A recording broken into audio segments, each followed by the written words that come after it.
Hello, everyone, and welcome to episode 4 of Disruptive Tech Innovation. My name is Adam O'Dwyer, and today I'm going to do things a little different. Last time I said I was going to try to do 8 to 10 minutes, and clearly I have issues with trying to do an 8 to 10 minute video. And even worse, as you can see, I have a lot more to talk about this week than last. So I'm actually going to attempt to maybe split the videos up. Maybe I'll talk about Tesla first in that clip, episode. I'll do sort of episode 4-1, 2, and 3, or A, B, and C, or whatever. So I'll do Tesla first, then artificial intelligence, and then blockchain, and we'll see how that goes. So for starters, at the high level, for this week, there's definitely, again, first I'm going to change this format maybe. Second, some of the trends we're seeing in general.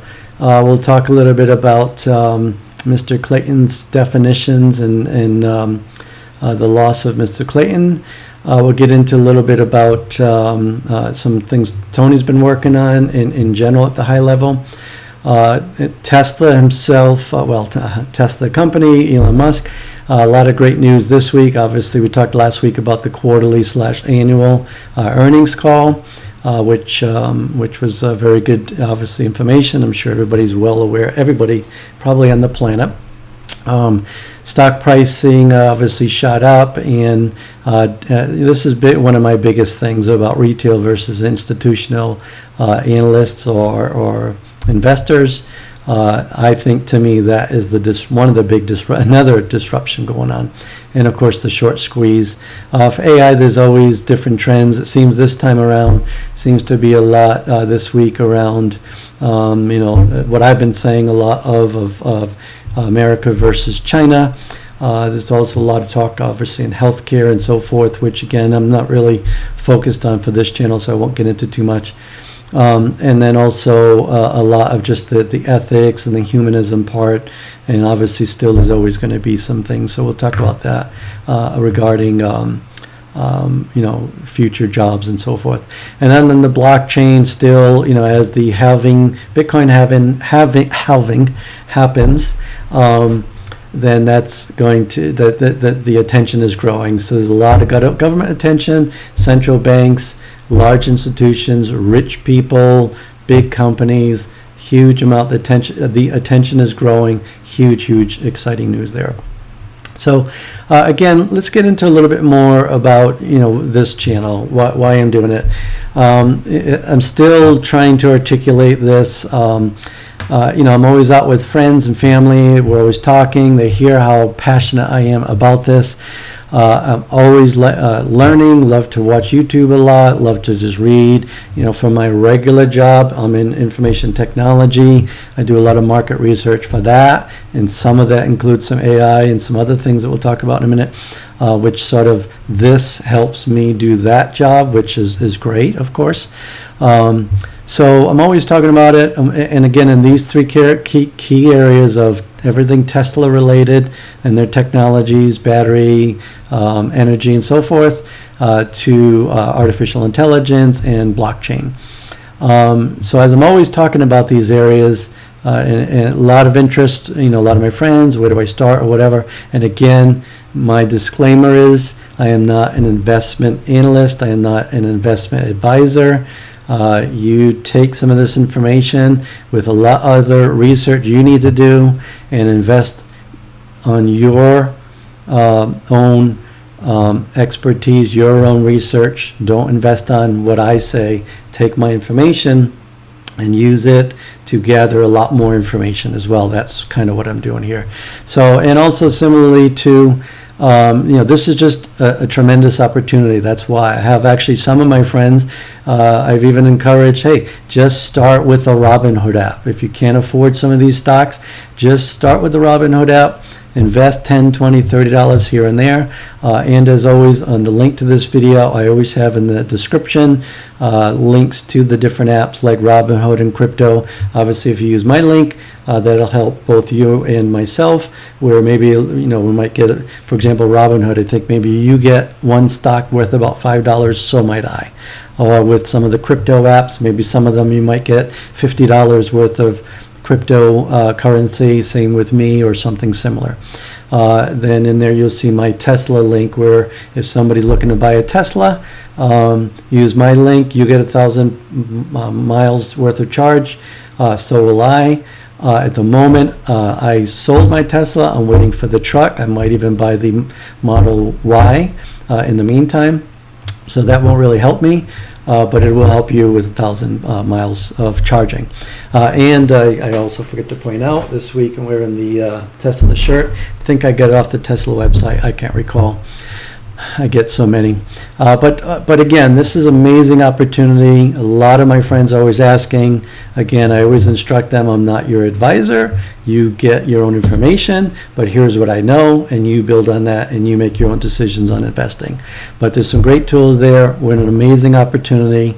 This is great timing.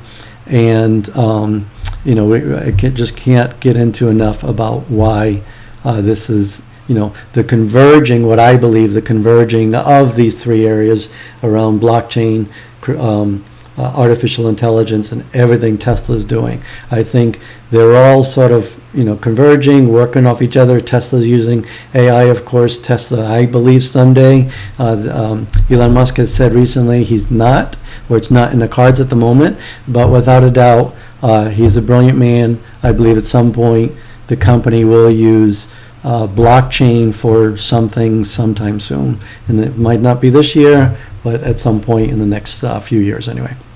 So to me, it's all converging, it's all merging, it's all heading in the right direction of massive disruption, massive innovation, and massive opportunities in investing. And we'll actually get into some of those in particular. All right, so let's start with, so Tony Seba, I believe that's how you say his name. I think I pointed out one of my episodes about some of his work. He's just outstanding. He is just great at futurism. He has a lot of videos. I think I linked to, so he has a lot of different videos on the different futures of technologies. Some of these are repeats. Some of them, he's in the business of consulting, so he leverages and does videos for different companies or different outlets or whatever. So some of them might be repeats. So I felt bad when I saw some of the article comments in the other article about it being repeat. This one in particular was just this week. A lot of amazing information. He needs to be on your short list for futurists on who to follow. He's definitely on my short list. So a little bit about this article. He got into the definition a little bit early. Well, first of all, I like this video. He always talks about this picture. I'm sorry. He talks about, disruption. In 1900, he's asking where the car is. Obviously, all horse and buggy, and there's the car right there. And then, so this is at 45 seconds, I think. Yep. And then at 54 seconds, he then says, all right, where is the horse? Hope I didn't repeat that. 54. This is fun. We get there. Okay, 54, he says, all right, where is the horse? And it turns out there. The point is, within about, I think this was about 10, 12 years or so, massive disruption back then. And this is, not real technology. Was for the time, but, technology is a lot faster then. And so, and then he gets into the some of his definitions and defining some of this. He talks about different capabilities and so forth. And I wanted to point that out a little bit because I wanted to pay tribute to Clayton Christensen. He did pass recently, and there's an article from his family in here. So another great contributor. You might recall one of my videos, he sort of defined disruptive innovation. He had a book on it.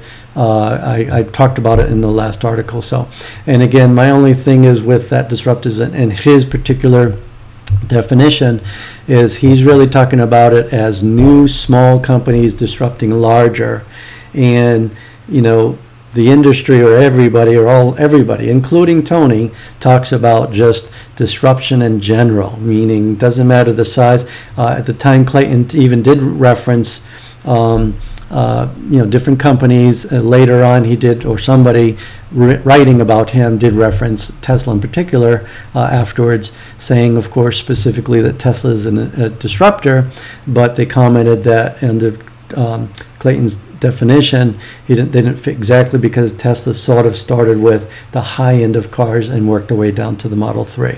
So my point in mentioning all of this, in addition to paying respects to Clayton, is that, I think the definition, it's being misused anyway, so I think everybody is just talking about disruption as, disrupting industries or companies or whatever, not just a small company disrupting a larger company.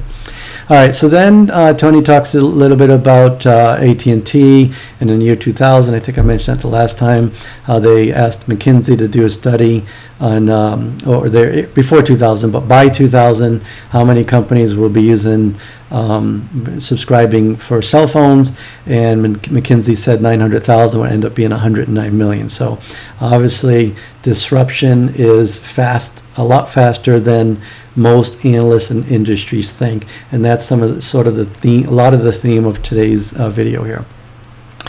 All right, so then Tony gets into very good deep discussion about the disruption framework.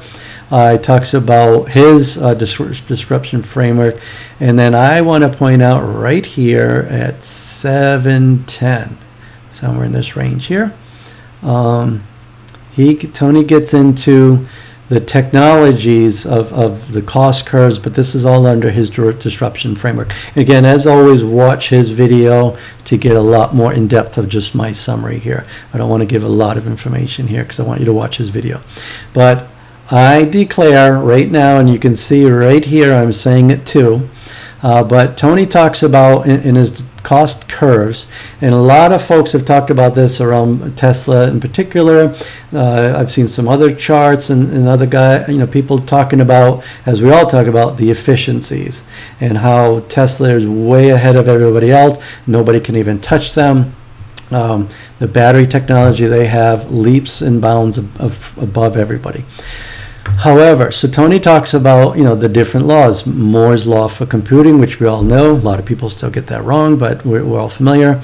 Kindler's law for storage.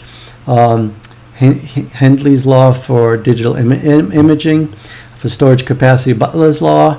And he I think he's being modest and says the lithium-ion batteries, and he talks about it. However, he talks about how he's been charting this for many, many years. So I would like to formally declare that this should be labeled Seebe's law for lithium-ion batteries. So I'm going to go click on this right now, live, as I record this. Okay, so here we go. So I hope that he gets this. And what I'm not joking, I'm very serious. If he hasn't done this already, I think in this slide, he should update this slide to say this is Seebe's law. Again, I hope I'm saying his name correctly. And I think that, we need to spread the word. We need to give him the attention and the credit he deserves for all his research. He's a brilliant guy.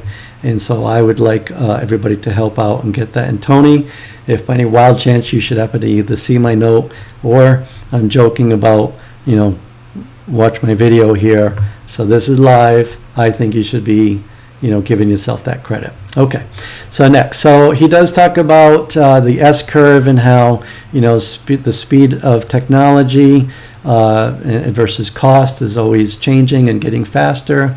He gets into a lot of the, a lot of it is in depth. And then he talks about how so many analysts have always got it wrong. And again, this is that theme where, a lot of the analysts either get it wrong completely or just have different curves.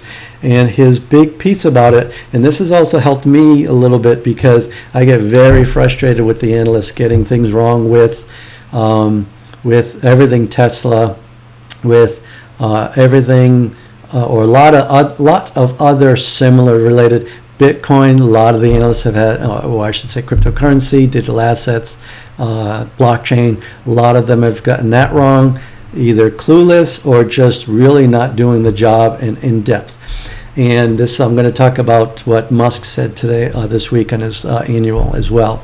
And this is just all spot on. So what Tony said is he believes, in addition to many other things, but one of the points I want to say is he believes that they are looking at past data versus future. The only real analyst that's getting this right in my mind is Kathy Woods over at ARK-Invest and her team.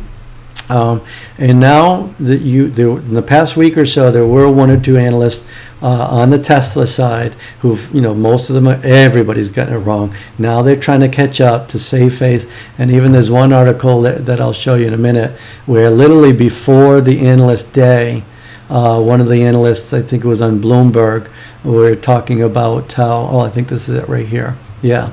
They were talking about on the 28th how, the turnaround, the analysts are feeling bullish. To me, this, I actually commented on it below that day, that morning, and I literally was kind of frustrated. I'm calling it a scam. I'm saying, Bloomberg, you're trying to save face with all your friends and all the, your industry analyst friends, and, you're not even critiquing yourself. You're one of many that have gotten it all wrong, as all the analysts. Now you're all trying to play catch up. And as far as I'm concerned, it's just frustrating. You've finally been interviewing ARK-Invest lately, but I've seen analyst interviews from you and others where you sort of ridicule Kathy in the past and many others. So that was my comment, pretty frustrated. And again, this goes back to this whole theme of getting it wrong. And so Tony's done a great job of articulating that. They're traditionally looking at the past, not the future. Well, this is your wake-up call, because now you are being disrupted by other analysts who are looking at real futures, looking at the real things. They're uncovering things, like I said on my last video. They're looking at videos of some person putting a drone over the Tesla facility in Shanghai and showing how fast the building is being built. Meanwhile, these traditional analysts are having dinners and wining and dining with the reporters and not doing their real work. So I think it's time you guys in the real traditional institutions wake up. You need to be pulling your own true analyst work and do the real analysis, because a lot of the guys on YouTube, a lot of people I follow, they're getting it right, and most of you are clueless. So wake up. Okay. So then he also talked about the different battery technologies, which I kind of already mentioned. It talks about Google's AI DeepMind, and we're all familiar with this if you're not already. The history is where they very quickly built this AI engine. They tested it twice, the first alpha, then alpha 0. They ran against the Go experts, which is an amazing game with almost an infinite amount of ways to play the game, and AlphaGo beat them in just a couple of iterations, and then AlphaGo the second time around, without any information, just taught itself, and next thing you know, it's killing it. So bottom line is, it's just amazing how quickly AI is growing. He also talked about transportation as a service, which is really his main piece here, the future of transportation. And again, he's kind of used the same information for other futuristic stories, but it's still all very relevant and all ties together. He talks about some of the 5.6 thousand per year numbers that some of the analysts are looking at in the $1 trillion industry. Then toward the end, he talks about the cloud kitchen with food prep industry and the growth of that being $1 trillion market. So definitely take a look at that. And he did a really good, amazing summary. I am not going to give it away, but I want you to watch this video. But he, of course, remains positive. Just, again, great guy to follow. And I don't even know how long this video is already. And again, as I always say, I just do these live. I'm not doing any editing, no cutting, nothing. I do this recording and I post it. That's it. So okay, so let's talk a little bit about ARK-Invest. One of the analysts this week, I believe this was Tasha, I think, if I recall. Yeah, this is Tasha. Talking about pizza for delivery, great Catch Me article. In here, she's talking about the trillions of the market and the delivery. We just talked about that, what Tony was just saying. With the autonomous drones that she's really analyzing with her specific areas she's in, Tesla and autonomy and so forth, battery tech. But also she does some numbers here on the potential of what these autonomous drones are doing, where it costs maybe 20 cents to move some food versus $4.80 traditionally. And then she gets into a little bit more of that. So great little story.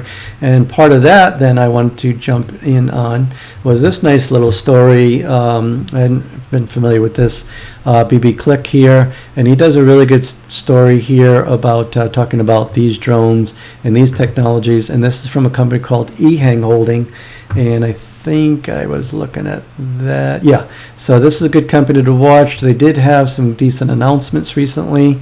So that's something to maybe keep an eye on. Obviously, with the coronavirus, I think that might be why some numbers are down here.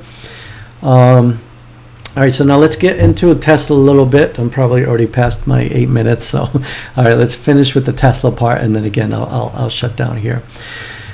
So for the week, Tesla, again, we mentioned that they did have the quarterly/annual earnings call. It was outstanding. I was able to listen to that recording. And you'll see here, they obviously just shot up for the week. I think this was the day of the, this was, let me do the week, yeah. So here was the night of the recording. And literally they shot up about $76, I think, at one point, and then settled in at about 49 for the day at that point, and then have pretty much been up and down for the rest of the week. What was nice is the market cap just shot up amazingly well. And just wanted to point out that, so the talk was they did shoot over VW, and so now the next piece is to catch up to Toyota. You can see them at 195 billion market cap. However, Toyota is going down because they are not really focused on EVs. Yes, they did help start sort of the evolution with their hybrid. But really, there was some talk lately. I think Zach and Jesse have done some charts where every other, all the biggies, Ford and General Motors, all the others, are looking at ways to incorporate EVs. This was a few months ago. I don't know if they've done it recently, but at the time, Toyota they were actually going backwards in carbon emissions and just had no EV discussions at all. So I think this is going to go down just as fast as Tesla goes up. So just wanted to point that out. And a lot of the information I get, and I know a lot of the other analysts or the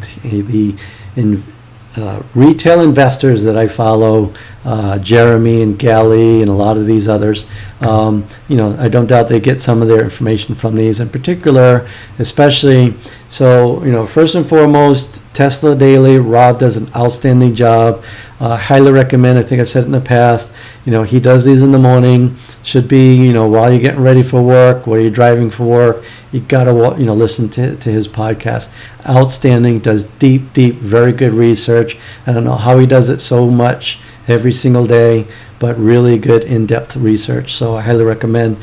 So this week, obviously he talked about the quarterly. He did his pre, if I recall, some of them did their pre, but he did a very good in-depth analysis of the earnings call. And later he also did a 15 analyst video here on what all the other analysts are doing. So I would highly recommend that you write down the list. You watch this video, get the list of these 15, and just start tracking and watching these guys. Follow them on YouTube, on Twitter, and all that, and just see how either clueless they are, or they're trying to save face. They're coming around. They still don't get it completely, but still a really good video. You know, some of them are getting it, and Rob gave some really good critique, and, you know, agreed with some of the things they said, mostly disagreed, because, again, they're clueless, but he, again, is another that's impatient. And, again, my theme is these analysts need to wake up because they are being disrupted. And that's what Tesla, so let me get into this first. So here was one of his videos here where he talked about the earnings, and he had 5 key areas: guidance, gross margins, operating leverage, long-term update, and the wild card. So really good analysis. And he did also talk about that whole thing that I keep saying about the institutions versus folks like him and the other guys, Gally and Jeremy and the others. And he also, one thing I wanted to point out, Rob, you did mention in your video about how when they asked for people to do their questions, to submit questions, I did, but it was too late. I only got myself as a vote. But anyway, Rob, I did vote for yours. So you said you were off by one question, but you would have been next on the list, but you had my vote anyway. Okay, so. Just as I mentioned, so again, my go-to people, Rob,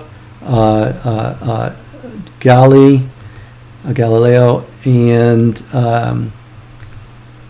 Jeremy. These are my 3 core go-to people each week. I also like Zach and Jesse. They're fun, a lot of really great information. Of course, all the others I've talked about in the past, Sean, Ben, and Kim, a lot of the others, all great, but these 3 are, the core. They're very consistent with their videos, daily, several times per day, several times per week.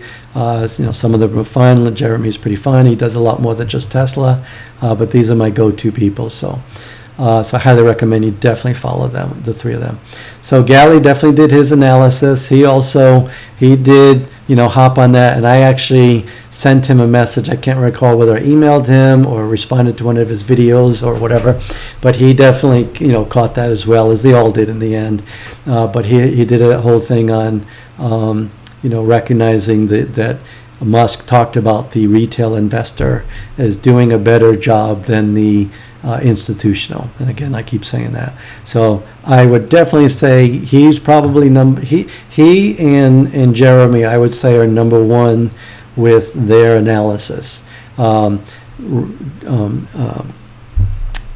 Gali gets a little more in depth, for example, with the battery technology and a lot of other things, really good at in-depth, where Jeremy, mostly does it from the financial perspective, but all 3 of them, Rob, Jeremy, and Gally, all 3 of them did an outstanding in-depth analysis, so I highly recommend you watch that of the quarterly annual. And I haven't watched this one yet, so I'm going to watch this probably tomorrow. All right, so here was CNBC, of all people, who usually, to me, are one of the most frustrating, have been very clueless. There was one video this week I watched that I couldn't. I usually save everything in a folder for that week on YouTube. And either this, I missed this video. I didn't save it for some reason, but there was one of these guys critiquing. These, especially Becky Quick, they were talking about how she just has no clue. They were interviewing Jim Cramer, and you could see him. He's all in. That's it. He's like, oil, dead, everything. I'm not investing in oil. We talked last week how BlackRock said they're not going oil in some of that industry. Jim Cramer's the same way.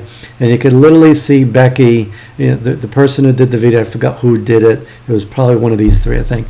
But the way they did it, it could have been one of the other guys. Anyway, but you could see Becky, they slow motioned it where she's just making all these frowns. And again, either she's just corrupt or she just has a lot of friends in the industry that she's trying to protect. Maybe she's invested in oil, whatever it happens to be, but you can just see the bias, as far as I'm concerned, corruption in her voice and her tone, and it just shows you the media manipulation that goes on. Some people say it's politics, whatever side you're on, left or right, doesn't matter. Both sides say there's corruption there, and there's corruption here as well, and all these analysts as well. And it's always, follow the money in the end, I think. But anyway, on this video, he actually talks about it, and he actually says, he talks about how they get it wrong, and how our guys, the Galleys and the Robs and the Jeremys and the others, get it right. And again, this just says it all. And if you, institutional analysts, don't get it, then you're being disrupted in front of your face because of your bias, your corruption, you're taking care of your friends, or you're just following that curve of the whole disruption curve that Tony and some of the others have talked about, where it's the denial and all that same thing. And actually, one of the guys talked about it for a bit. Let's see if it's here. There's the Gartner curve. Yeah, I think it's the crypto, where they show the Gartner curve with there's denial and all that, and everybody gets in, then all of a sudden they're up and down. So anyway, you guys wake up, because you're gonna be way behind.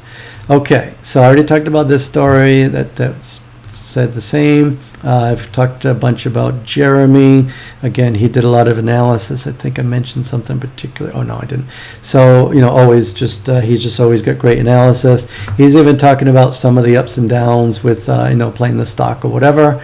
And also I want to bring into this again, I talked about it last time. But Jack, he's just been doing this for many years. Day trades as this with this stock lately as well. He's been buying calls and puts, so I highly recommend you follow this. To me, I think Tesla stock is going to keep going up, but it's having its peaks and valleys and deeper dips and so forth. So maybe play some small puts as you're running your longer calls, and this is a great video on how to do that, and he's outstanding with that. I wanted to give a little plug. This is a nice little video I saw here. I don't know his name or whatever, but I just saw this video the other day. He did a really, really good analysis on high bar technologies. He did both of the Tesla investments. So I highly recommend you watch that. He did a great little job. I didn't watch any of these yet because I just found this, but I'm sure these are pretty good too. So, nice little plug for this guy. Really good story. Let me see if I don't get a commercial on this. Yeah, Electrified is what the name. So they talk about high bar and definitely talk about the whole Panasonic story. It does a really good analysis on why he thinks that things might not happen to the way the rest of the industry is speculating. So I think you should definitely look at this video. Really good story. Yeah. Okay, so a couple more stories here on the, what did I have here? Okay. All right, so she's just talking about the short sale. There was one of the guys, maybe Jeremy or some of maybe it was Rob, talked about how the short squeeze is not really happening yet. It's still not happening. In fact, this story ends up telling some of the details. We all knew there were just over 25 million shares, and they only got rid of about 544,000 just before the earnings call. So still lots of room for the short squeeze. And so one of these short players, corrupt as far as I'm concerned, scumbags, whatever you want to call them. I think on last week's video I pointed out one of the guys did a really in-depth analysis. I think it might have been Rob. What was it? Because I remember it was a lot of red. Maybe not Rob. I forgot who, but somebody did a really good analysis. In last week's video I talked about it, so I highly recommend you watch that, because he did a great story on the short squeeze and on that whole story. So this gives really good details on where things are at. So there's plenty more potential for that short squeeze to happen. So I just wanted to point that out. So in them covering their shorts.